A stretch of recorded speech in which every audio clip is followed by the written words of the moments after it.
La guerre entre Israël et le Hamas palestinien a débuté le dimanche 7 janvier 2024 et se poursuit depuis maintenant 4 mois sans aucune pause.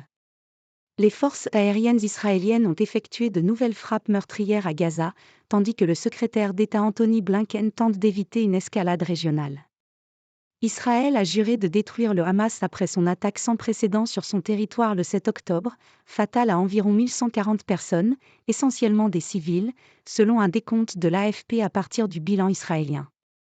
Environ 250 personnes ont été enlevées dont une centaine libérées lors d'une trêve fin novembre. Près de 23 000 morts côté Gaza, selon le Hamas. L'offensive israélienne a fait 22 722 morts dans la bande de Gaza assiégée, majoritairement des civils, selon le ministère de la Santé du Hamas. Les bombardements y ont détruit des quartiers entiers, poussé à la fuite 85% de la population et provoqué une crise humanitaire catastrophique d'après l'ONU.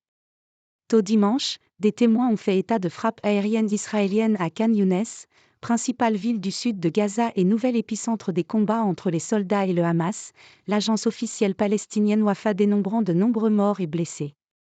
Et en Cisjordanie, territoire palestinien occupé par Israël depuis 1967, un raid des forces israéliennes a coûté la vie à 6 Palestiniens à Jénine, selon l'autorité palestinienne.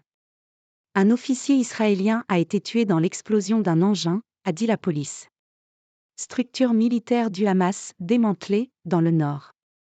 Samedi, l'armée, qui a lancé son offensive terrestre le 27 octobre dans le territoire palestinien, a annoncé avoir achevé le démantèlement de la structure militaire du Hamas dans le nord.